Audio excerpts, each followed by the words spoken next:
Alors, Masechet Bechorot, Daf Kaf Aleph, on commence Bezrat Hashem à la 4e ligne.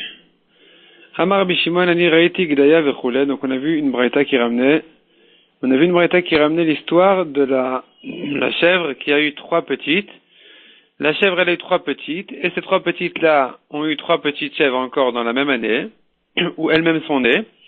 Ça fait en tout 12 chèvres qui sont nées maintenant dans l'année, et donc on en a plus que 10, on les rentre dans le troupeau pour les compter, pour faire Maaser Behema, pour prendre le Maaser, la 10e sera Maaser.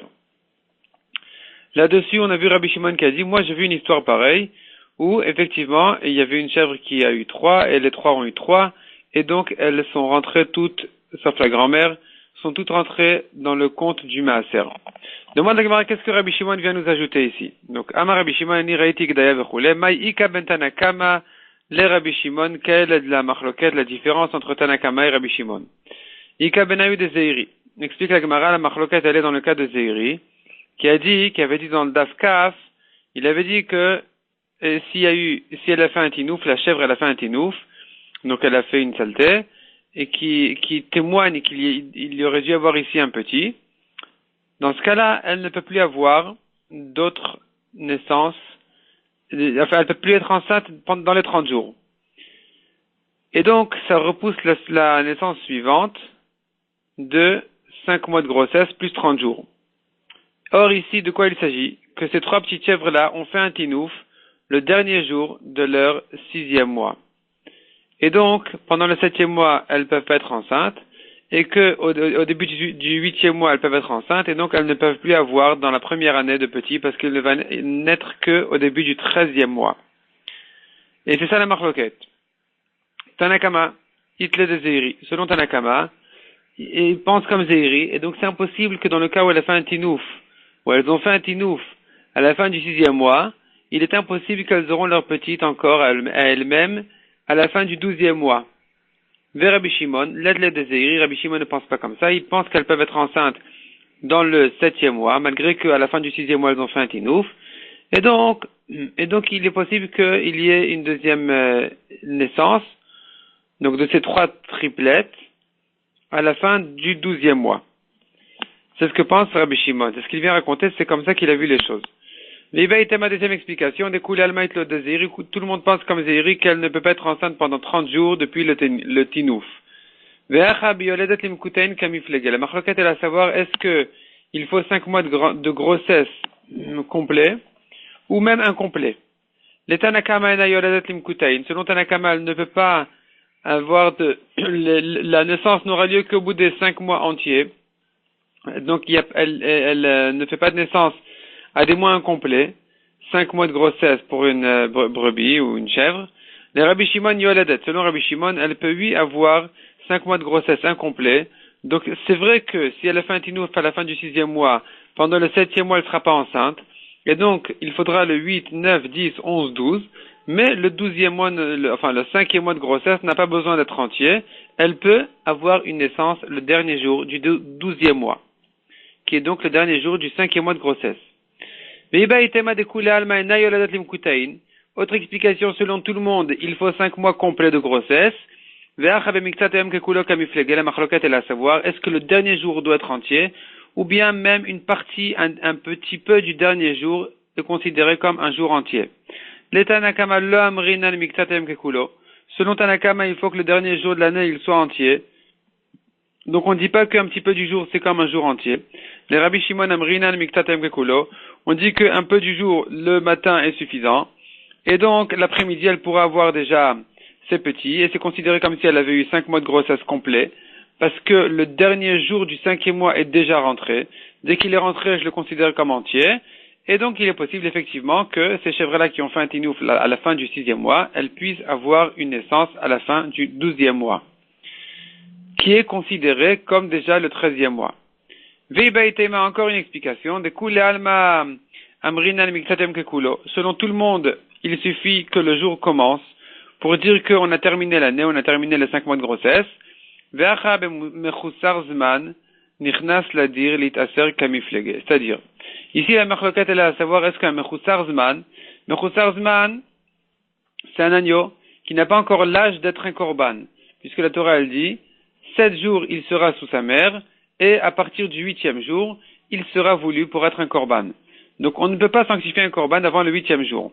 Ici la question se pose, est-ce qu'un agneau qui est dans ces 8 jours, est-ce que je peux le rentrer dans le troupeau pour le compter dans le maaser, oui ou non? Mechusar zman nichnas ladir leit aser, est-ce qu'il peut rentrer dans le troupeau pour qu'on le compte dans le maaser? Kamifleget, c'est ça la marloquette. On tourne la page. Ve'atania, ici aussi la braïta n'est pas une question, mais au contraire, c'est benichuta, c'est la preuve de ce qu'on est en train de dire. Rabbi Shimon ben Yehuda Omer mishum Rabbi Shimon, mechusar zman nichnas ladir leit aser. Le mechusar zman, donc l'agneau qui est né maintenant, il est dans ces 8 jours. Nichnas ladir leit aser, on peut le rentrer dans le compte du maaser. Et c'est pour ça que, malgré qu'il y a eu un tinouf à la fin du 6e mois, et que donc la naissance n'a eu lieu que à vraiment le dernier jour de l'année, puisqu'on a eu besoin d'attendre que ce dernier jour-là commence pour dire que Miktsat Yom Kekulo, pour considérer comme si elle avait terminé ses 5 mois de grossesse complets, et donc elle n'a pu donner naissance que vraiment à l'après-midi, donc enfin au courant de la dernière journée. Et donc il se trouve que maintenant, si je veux le rentrer dans le maaser, il est dans ces 8 jours. Il n'a pas encore l'âge d'être korban. Malgré tout, selon Rabbi Shimon, on peut le rentrer dans le maaser, et donc on pourra rentrer les mères avec les petites dans le même compte de maaser. C'est ça, c'est l'histoire que Rabbi Shimon vient raconter. Et donc, on reprend, Mechusar Zman Nichnas Adelit Aser, pense Rabbi Shimon, on peut le compter dans le maaser, malgré qu'il est Mechusar Zman, il lui manque quelques jours. Varehen ke Bechor, et ils sont comme un Bechor, comme le Bechor. Ma Bechor Kadosh Lifnei Zmano, Vekarev Leachar Zmano, de même que le Bechor, il est Kadosh, même avant son temps, parce que dès qu'il est né, il est Kadosh, malgré que Karev, il n'est sacrifié que Leachar Zmano, que à partir du 8e jour, Af Mechusar Zman, de la même manière le Mechusar Zman à propos du Maaser, malgré qu'il n'est pas encore arrivé à son 8e jour, Kadosh Lifnei Zmano, Vekarev Leachar Zmano. Il peut être Kadosh, il peut être Maaser, s'il sort 10e, il sera Kadosh, malgré qu'il n'a pas encore l'âge, mais on devra attendre quelques jours pour pouvoir le sacrifier. Demande la Gemara Vadeyalif mi Bechor, au lieu d'apprendre le Maaser du Bechor, Nelef mi Kodashim, on devrait l'apprendre des autres korbanot en général, ou la lacha est qu'un korban qui n'a pas encore l'âge, il n'a pas encore les 8 jours, il n'a pas encore terminé ses 7 jours, on ne peut même pas le sanctifier. S'il dit Seshlamim, il n'a rien dit du tout. Répond la Gemara, Mistabra mi Bechor avelele melaf. La Sevara dit d'apprendre le Maaser du Bechor. Pourquoi? Parce qu'ils ont quelques points communs. Sheken, car ils ont 4 points communs qui sont Goel, Mum, Tumurat, Achila. La Gemara elle est présente comme si c'était une phrase qui avait un sens, mais ce n'est qu'un siman pour se rappeler des 4 points communs entre le Bechor et le Maaser. Donc Goel, c'est la première chose qui veut dire le rachat. On ne peut pas les racheter, ni le Bechor, ni le Maaser. Il est Kadosh, on ne peut pas le racheter. Même quand il a un défaut, il n'est pas racheté. Il est mangé dans son défaut au propriétaire, mais il n'est pas racheté. Moum, il peut être Kadosh malgré son défaut. Alors que les autres korbanot, s'ils ont un défaut, je ne peux pas les sanctifier vraiment, c'est qu'une kedusha très légère. Ici, il reçoit sa kedusha habituelle de Bechor et de Maaser malgré son défaut, simplement il n'est pas sacrifié, il est mangé le Bechor au Kohen, le Maaser au propriétaire. Tumurat qui veut dire on ne peut pas faire de tumura. On ne peut pas faire d'échange. L'échange en général d'un autre korban, je peux dire celui-là, il viendra en échange de celui-là. Cette bête qui est choulin, qui n'est pas korban, elle viendra en échange de cette bête qui est un korban ola. Malgré que c'est interdit de le faire, mais celui qui l'a fait, eh bien, ce qu'il a dit est valable, et donc les deux doivent être sacrifiés. Ici, par contre, le Bechor et le Maaser, on ne peut pas faire de tumura pour sacrifier son échange. Achila, et enfin, Achila, c'est encore un point commun entre le Bechor et le Maaser, qui veut dire que le Israël peut les manger quand ils ont un défaut. Le Israël mange le Maaser quand il a un défaut, et le Kohen mange le Bechor quand il a un défaut. Et donc, ce sont 4 points communs entre le Maaser et le Bechor, et c'est pour ça qu'on préfère apprendre le Maaser du Bechor, de dire qu'il est Kadosh malgré qu'il n'a pas encore l'âge d'être sacrifié. Demande la Gemara Adraba. Au contraire, Mikodashim avalele melaf, on devrait l'apprendre des korbanot en général. On devrait apprendre le Maaser, non pas de Bechor, mais des korbanot en général, et de dire qu'il ne peut pas être sanctifié avant son âge, avant l'âge d'être sacrifié. Sheken, pourquoi? Parce qu'il a plusieurs points communs avec les korbanot en général. Quels sont-ils?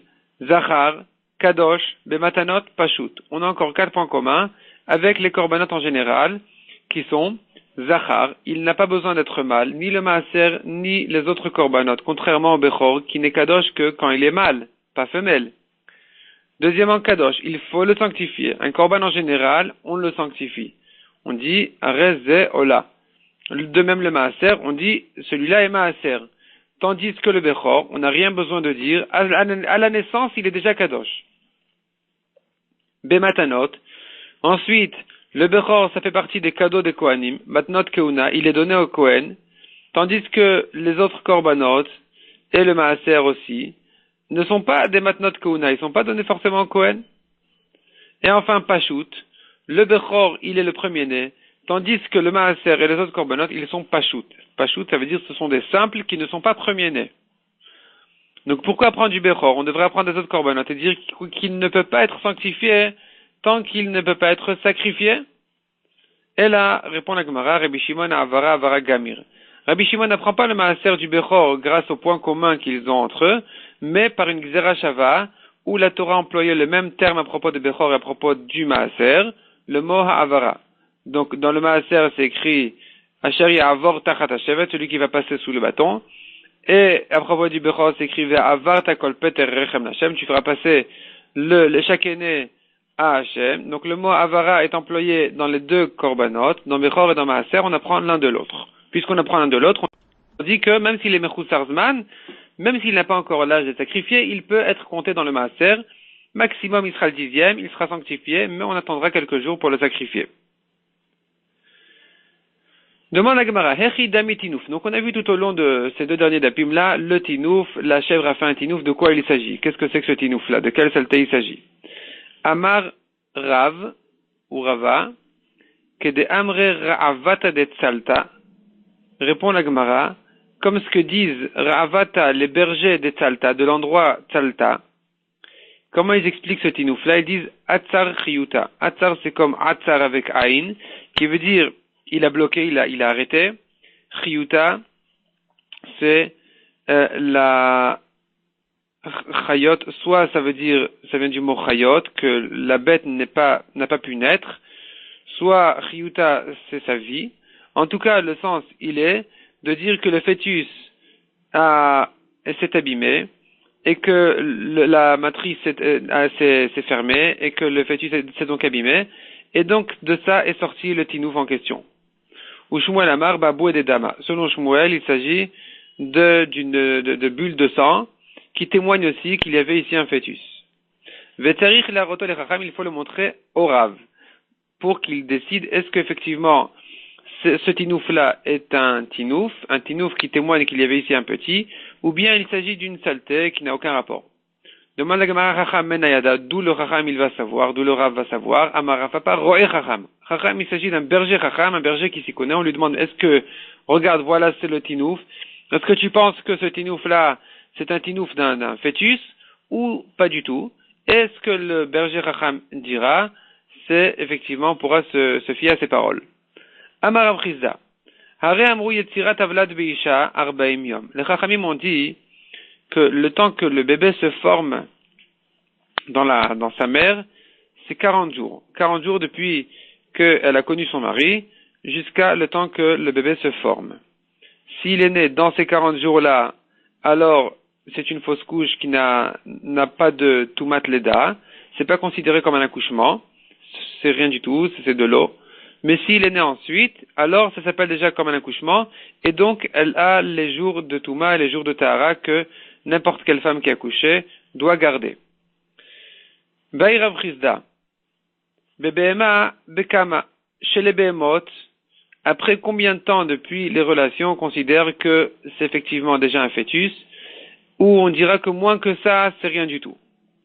Amar le Rafa Pale Abaye, là vainu de Zeiri, n'est-ce pas que c'est ça ce que Zeiri a dit? De Amar Zeiri un tinouf pachot mishloshim yom. On ne considère le tinouf, comme un fœtus qui s'abîmait que à partir de 30 jours. Donc on comprend de là que 30 jours depuis que le mâle a connu la femelle, on attend encore 30 jours. S'il y a eu un tinouf ensuite, c'est un tinouf qui effectivement est considéré comme une naissance, qui veut dire que donc le prochain ne sera pas Bechor. Moins que ça, c'est pas une naissance, et le prochain, on devrait craindre qu'il ait 8 Bechor. Répond la Gemara, non, c'est pas ça ce que Zéhiri a dit. Zéhiri, en disant, En tinouf pachot mishloshim yom, il voulait dire autre chose, Zaou les kabel. Ça veut dire autre chose, ça veut dire que la mère, après le tinouf, elle attend 30 jours avant de recevoir un mâle. Pendant ces 30 jours-là, elle s'éloigne des relations. Donc, il s'agit complètement d'autre chose, ça ne répond pas à notre question. Notre question qui était, elle reste en question d'ailleurs, à savoir, c'est-à-dire en fait, combien de temps doit durer la grossesse en quelque sorte, pour considérer que le tinouf était vraiment un fœtus. Ou on dira qu'au moins que ça, c'est pas considéré comme un fœtus. Itmar. Donc la Gemara reste en question et elle passe à un autre sujet. Matsinu loker movet kochavim. On a vu dans la Mishnah quelle est la halakha quand quelqu'un achète d'un goy. Il achète une chèvre d'un goy. Est-ce qu'il doit craindre que le premier né est bechor, oui ou non? Ça on a vu dans la Mishnah. Donc dans la première année comme ça, la deuxième année pour les brebis, la troisième année pour les vaches. On a vu Rabbi Ishmael qui disait que ça dépendait des années. On a vu ensuite que Rabbi Yoshua n'était pas d'accord. Il disait que le tinouf est déjà une preuve. Donc même dans la première année, on devrait dire que c'est pas évident que le premier-né est Bechor. Peut-être qu'il a été précédé par un tinouf. On a vu aussi dans la Gemara Rabbi Akiva qui disait que le lait n'est pas une preuve. Même si la mère donne du lait, c'est peut-être pas la preuve selon la maskana de Rabbi Akiva. C'est pas la preuve qu'elle a déjà eu un petit, parce qu'on craint le miout, selon Rabbi Akiva. On craint le miout de mères qui donnent du lait malgré qu'elles n'ont pas eu encore de petits.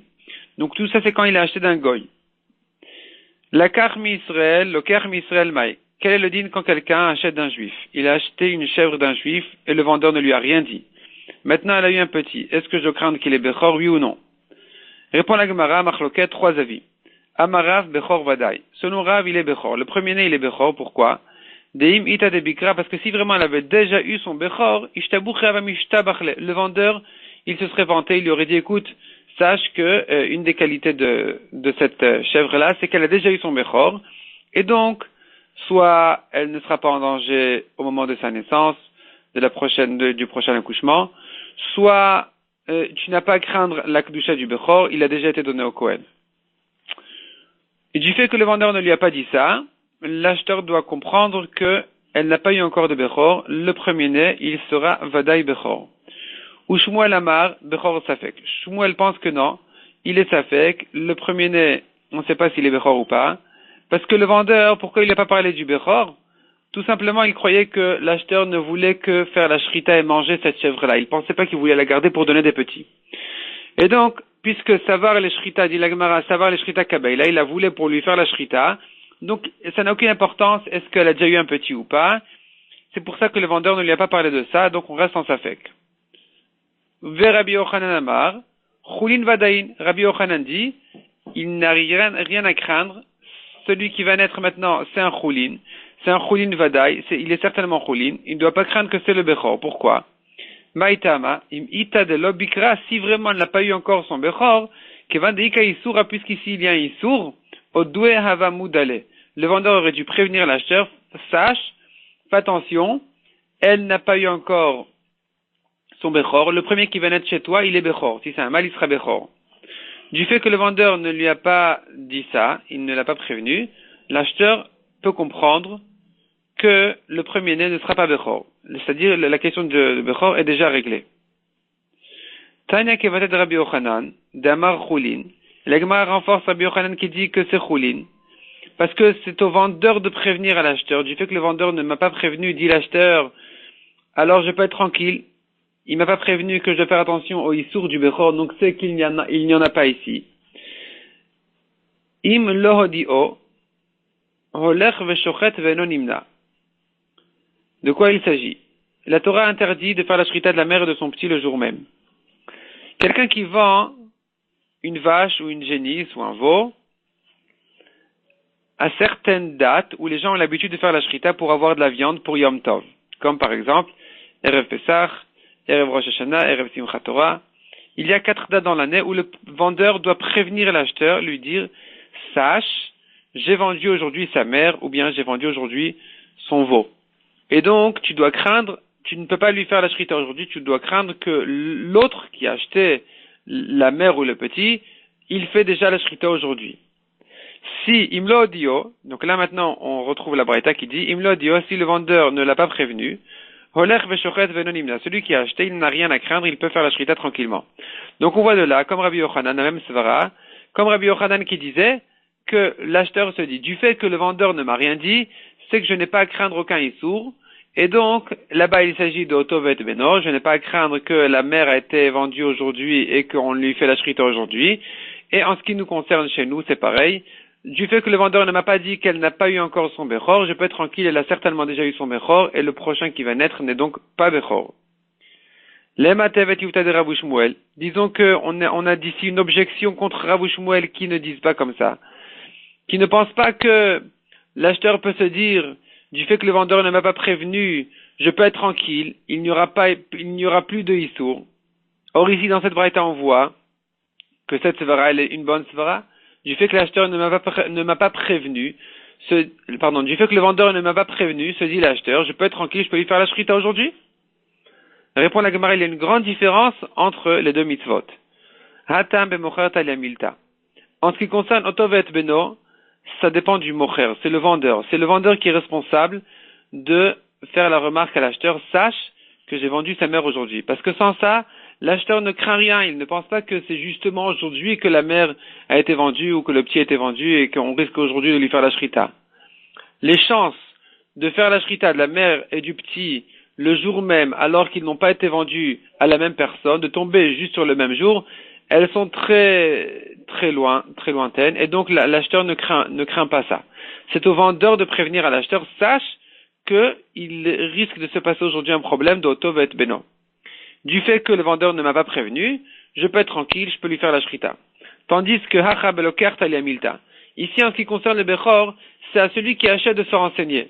C'est à lui de savoir, j'ai acheté une chèvre, elle va avoir un petit, et il y a de fortes chances que c'est le Bechor. Donc si l'acheteur ne s'est pas renseigné, il ne peut pas compter sur le vendeur. C'est pas au vendeur de prévenir l'acheteur, ici c'est à l'acheteur de se renseigner.